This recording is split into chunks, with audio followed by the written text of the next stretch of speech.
In today's video, I'm going to be showing you how to solve FRQ number 2 from the 2014 AP Calculus AB exam. Let's get started.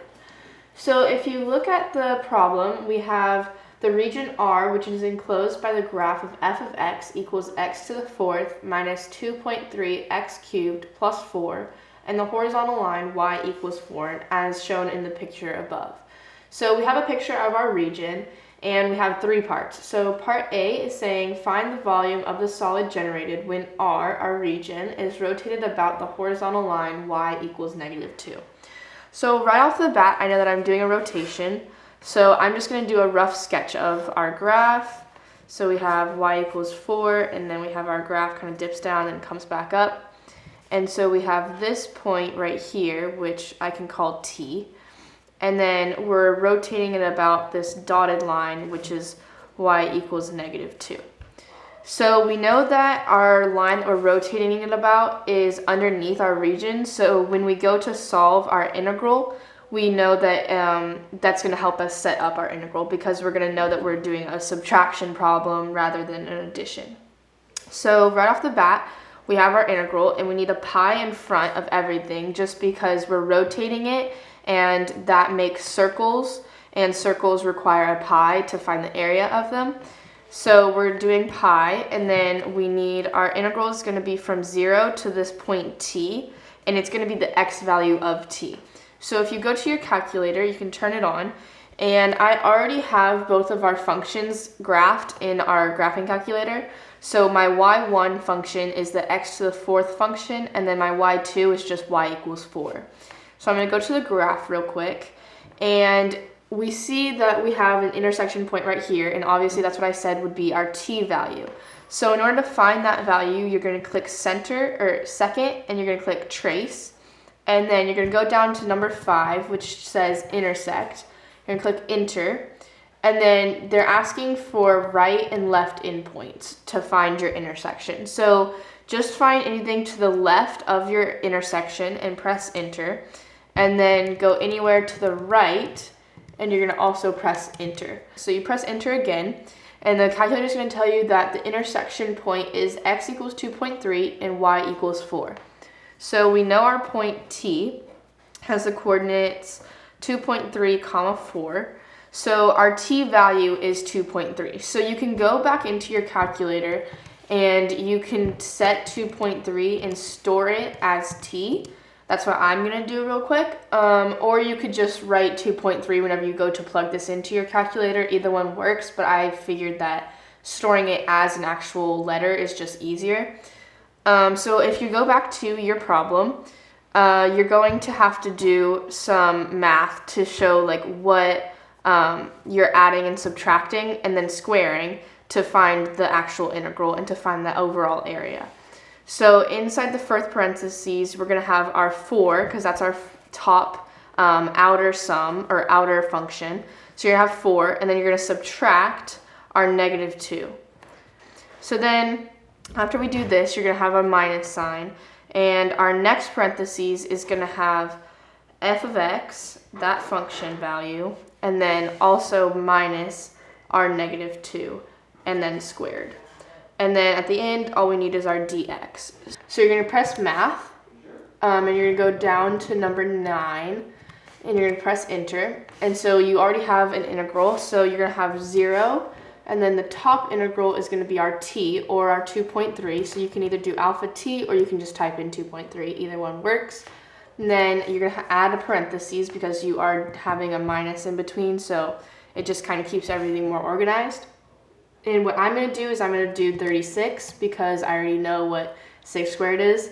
And then I'm going to do minus and then another parentheses. And here's the kind of tricky part. So you can plug in just x to the fourth minus the 2.3x cubed and all that. Or you can just do alpha and trace, and then a little box is going to pop up, and you can click enter for your y1 because that's what we plugged in that function as.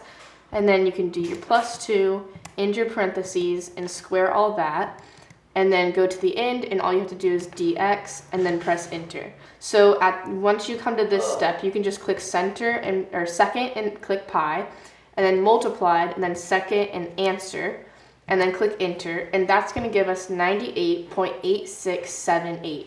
So I'm going to write out that rough answer right here. So we have 98.86788.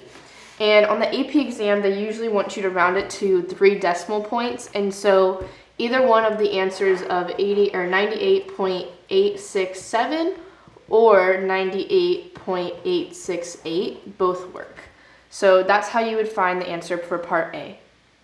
Okay, so for part B, they're saying that region R is the base of a solid. For this solid, each cross-section is perpendicular to the x-axis, and it's an isosceles right triangle with leg in R. Find the volume of this solid. So right off the bat, what I would start with doing is I would have a right isosceles triangle drawn. So this is our right angle. Both of these are congruent. So for right isosceles triangles, they're special because an average triangle, the area is just 1/2 base times height. But if you look at it, this could be the height, or each leg could be a height and a base. So you can just write the area formula as 1/2 base squared, because the base and the height are the same value. So for your integral, whenever you go to find the area of our region with the little triangles right here, whenever we go to find that integral, so we're going to have the integral from 0 to our t value again. So if you sort it from the last section, it'll be easy to just plug that in again. And then you're basically just going to have 1/2 base squared and then dx. And I can draw it a little bit bigger and it might make a little bit more sense. So that's our y equals 4. And then we're going to have our f of x. And this is the line. That line that I just drew is our base. So that's one of our legs, and it's also our base. And so to find this value, you're going to go up to 4 and then subtract whatever this value right here is to get this as an overall answer. So that's why our base is equal to 4 minus f of x. So when you go to plug this into your calculator, you're going to turn it on and click math again and go down to number 9, and you're going to click enter. And then you have your 0 to alpha t. You could also plug in 2.3 because we're still using the x-axis and you're just going from here to here. So then you're going to do 4 minus and then alpha trace for your y1 again. Click enter on y1 and then end that. And then you're going to have to raise that to the power of 2. And then divide all of this by 2. Okay, so then at the end you have to put dx and then you're going to press enter, and your value that you get is 3.5737. So once again we're going to round to 3 decimals, so the answer 3.573 is correct, and so is the answer 3.574. For part C, we have the vertical line x equals k divides R into 2 regions with equal areas. Write, but do not solve an equation involving integral expressions whose solution gives the value k. And we know that x equals k. That's all we're given. And we know that when you find the value k, our area of the region R is split in half. So I would draw our region R one more time. So that's our y equals 4, and then it dips down and comes back up, and that's our f of x. So there's some value k. We'll just say it's right about there. So some value k that divides this so that this is congruent to that area. We already know that it would be 0 to our value t, and it would be 4 minus f of x and then dx. So that's the area of the entire thing. And they're telling us that when you go to k, it's splitting it in half. So which means that the areas are going to be congruent.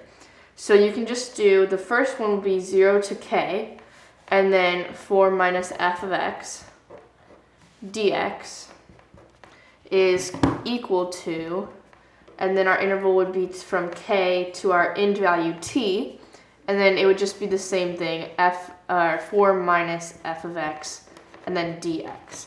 So if you set up the integral just like that, it's going to give you equal areas, and then you also be able to solve for the value of k.